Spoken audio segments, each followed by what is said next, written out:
So hello everyone, welcome to যোদ্ধা। আজকের এই ভিডিওতে আমরা কথা বলবো কোচবিহার গভর্নমেন্ট ইঞ্জিনিয়ারিং কলেজের ব্যাপারে। এই কলেজের ফিস কত, কলেজের অ্যাড্রেস কি, কলেজের টিএফডব্লিউতে কত ফিস লাগে বা অন্যান্য আরও ডিটেলস, যেটা তোমাদের জন্য অনেকখানি হেল্পফুল হবে। যারা যারা এই বছর ডাব্লিউবিজিএ দিয়ে তোমরা টার্গেট করছো সিজিইসির মতো কলেজ, তাহলে আমাদের এই চ্যানেলটা কিন্তু তোমাদের জন্য অনেকখানি হেল্পফুল হবে। সো অবশ্যই চ্যানেলটা সাবস্ক্রাইব করবে এবং এরকম ভিডিওস আরও আসতে থাকবে, তার জন্য ভিডিও লাইক করে নিজেদের বন্ধুদের মধ্যে শেয়ার করে দিও। দেখো, institute profile at a glance, basic detail, Cooch Behar government engineering college. Full address যদি দেখো, তাহলে দেখো এখানে ফুল অ্যাড্রেস মেনশনড আছে, ল্যান্ডমার্ক কিছু অ্যাভেলেবেল নেই। আর নেক্সট একটা ওয়েবসাইট, অফিসিয়াল ওয়েবসাইট যেটা, সেটা তো এমনি নেটেই অ্যাভেলেবেল। আচ্ছা, এখানে অ্যাডমিশন ইনচার্জ হচ্ছে doctor Palash Das. Academic in detail, name of branches, কোন কোন ব্রাঞ্চেস এখানে অ্যাভেলেবেল আছে। সিভিল ইঞ্জিনিয়ারিং আছে, অ্যাপ্রুভড ইনটেক, 60 স্টুডেন্টস আছে। দেন দেখো এনবিএ এর কোথায় কোথায় মানে আছে সেটাও কিন্তু এখানে মেনশন করা আছে, এটা কিন্তু তোমাদের জন্য হেল্পফুল হবে। Number of full time faculty members খুব ডিটেলসে দেওয়া আছে যে প্রতিটা ব্রাঞ্চে কত কত ফ্যাকাল্টি অ্যাভেলেবেল আছে কলেজের ভেতরে। তাহলে দেখো, কম্পিউটার সায়েন্স অ্যান্ড ইঞ্জিনিয়ারিংয়ে কিন্তু 6 জন আছে, ইলেকট্রিক্যালে 5 জনকে পাচ্ছ, ইসিতে তোমরা আবার 6 জনকে পাচ্ছ, মেকানিক্যালে কিন্তু 4 জনকে পাচ্ছ। তাহলে এই ব্রাঞ্চেসগুলো কিন্তু আছে। বেসিক ইনফ্রাস্ট্রাকচার যদি আমরা দেখি, তাহলে দেখো, নাম্বার অফ ক্লাসরুমস টোটাল 20টা, নাম্বার অফ ক্লাসরুমস 5টা, number of titles in library 755, workshop আছে, নাম্বার অফ কমন কম্পিউটার্স 98টা, outdoor sports facility available, number of seats in girls hostel 220, girls common room 1টা, বয়েজ কমন রুম 2টো, number of seats in boys hostel 360, indoor sports facility no, available নেই। Common computing centre available আছে, number of laboratories 44টা, number of books in library. মানে দেখো কতটা details আমরা data তোমাদের কাছে এখানে রিপ্রেজেন্ট করছি। ওকে, সো 10,686। তাহলে এটা হয়ে গেল একটা বেসিক ব্যাপার। এবার যদি আমরা বলি যে ফি স্ট্রাকচার কি, কারণ দেখো এর আগে আমি ইনফ্রাস্ট্রাকচার বললাম, এবার তোমাদের কাছে ফি স্ট্রাকচার রিপ্রেজেন্ট করছি। তাহলে ডিপার্টমেন্ট যদি ইসি আর সিএসি ব্রাঞ্চের দেখো, কারণ দেখো ইসি আর সিএসিতে কিন্তু ফ্যাকাল্টিও বেশি অ্যাভেলেবেল ছিল।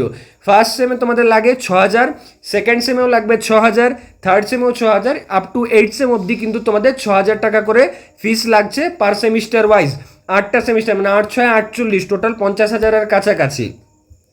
আফটার দ্যাট ইলেকট্রিক্যাল, মেকানিক্যাল আর সিভিলে যদি দেখো, তাহলে 3,000 করে লাগছে প্রতিটা সেমিস্টারে। তাহলে যদি 8টা দেখি, তাহলে 24,000, মানে ওই 25,000-এর কাছাকাছি। তার মানে এখানে বলতে হবে যে ইসি আর সিএসি যে ডিপার্টমেন্ট, মানে ইলেকট্রনিক্স, কমিউনিকেশন আর কম্পিউটার সায়েন্স ইঞ্জিনিয়ারিং ডিপার্টমেন্টের জন্য টোটাল লাগছে তোমাদের 50,000-এর কাছাকাছি। আর তার হাফ লাগছে ইলেকট্রিক্যাল, মেকানিক্যাল আর সিভিল ইঞ্জিনিয়ারিং ডিপার্টমেন্টে। এখানে কিছু হাইলাইটস মেনশনড আছে, তোমরা চাইলে এটাকে একটু রিড করতে পারো যে কী কী আর আলাদা অ্যাভেলেবেল আছে। বাট মোটামুটি আমি যা বলেছি ইম্পর্টেন্ট সব কিছু কিন্তু মেনশন করে দিয়েছি। এখানে কিছু ইমেজেস প্রোভাইড করা আছে কলেজের ব্যাপারে। নেক্সট আমরা কিছু ব্যাপার আরও ইম্পর্টেন্ট কিছু দেখব। আচ্ছা, এখানে যদি কারোর ফিস নিয়ে আরও একটু ডিটেলসে দরকার হয়, তাহলে ফিসটাও একটু মেনশন করে দিচ্ছি। অ্যাডমিশন ফি ওয়ান টাইম লাগছে সিএসসি আর ইসির জন্য 1,000 টাকা, বাকি ব্রাঞ্চগুলোর জন্য 500 টাকা। টিউশন ফিস তোমার লাগছে 6,000 টাকা সিএসসি আর ইসির জন্য, অন্যান্য ব্রাঞ্চের জন্য 3,000 টাকা। ইউনিভার্সিটি ডেভেলপমেন্ট ফি এক টাইমই লাগে, ওটা হচ্ছে 2,200 টাকা, অন্য ব্রাঞ্চেসের জন্যও কিন্তু সেম।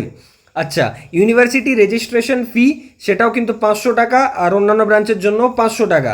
কশন মানি 500 টাকা নেয়, এবং 500 নয়, সরি 300 টাকা। এটা কিন্তু পরে আবার রিটার্ন দিয়ে দেওয়া হয় 4 বছর পর। ওকে, এটা মাথায় রাখবে। এটা প্রতিটা কলেজে হয়, প্রাইভেট কলেজগুলোতেও হয়, কিন্তু সেখানে অ্যামাউন্টটা বেশি, 10,000-এর কাছাকাছি নেওয়া হয়। আইডেন্টিটি কার্ড, লাইব্রেরি কার্ডের জন্য 100 টাকা, তারপর ফার্স্ট এড 50 টাকা, অ্যাথলেটিকের জন্য 200 টাকা, স্টুডেন্টস ইন্স্যুরেন্স ফি 600 টাকা। আর এগুলো সব কিন্তু ওয়ান টাইম। ওকে, এক টাইমই তোমাদের দিতে হবে। এর মধ্যে কশন মানি যেটা, সেটা রিফান্ডেবল আফটার 4 ইয়ার্স। এখানে যদি দেখো ফিস বুক পার বুক, তাহলে 50 টাকা লাগছে। লাইব্রেরি কশনের জন্য 2,000 টাকা দিতে হয়, যেটাও কিন্তু 4 বছর পর রিফান্ডেবল। তাহলে টোটাল এখানে 13,000 টাকা তোমাকে অ্যাডমিশনের সময় দিতে হবে। অন্যান্য ব্রাঞ্চের জন্য সেটাই হয় 9,500-এর কাছাকাছি। Students having admitted in TFW category need not to pay tuition fees, they have to pay as follows. EC and সিএসির জন্য 7,000 টাকা, আর অন্যান্য ব্রাঞ্চগুলোর জন্য মানে সিভিল ইঞ্জিনিয়ারিং, মেকানিক্যাল আর ইলেকট্রিক্যালের জন্য 6,500 টাকা। ওকে, মানে যেটা নর্মাল ক্যান্ডিডেটদের ধরো সিএসসি আর ইসি ব্রাঞ্চের জন্য 13,000 দিতে হবে, টিএফডব্লিউ ক্যাটাগরি স্টুডেন্টসের জন্য সেখানে কিন্তু 7,000 টাকা দিতে হবে, আর অন্যান্য ব্রাঞ্চের জন্য 9,500 না দিয়ে পর তোমাদের দিতে হবে টিএফডব্লিউ ক্যান্ডিডেটদের জন্য 6,500 টাকা। তাহলে এখানে অনেক ডিটেলস আমরা আজকের এই ভিডিওতে কথা বললাম সিজিইসি কলেজের ব্যাপারে। এরকম অন্যান্য কলেজের ভিডিও কিন্তু আসবে এই চ্যানেলে, তার জন্য চ্যানেলটা অবশ্যই সাবস্ক্রাইব করবে এবং নিজেদের বন্ধুদের সাথে শেয়ার করবে। Thanks for watching.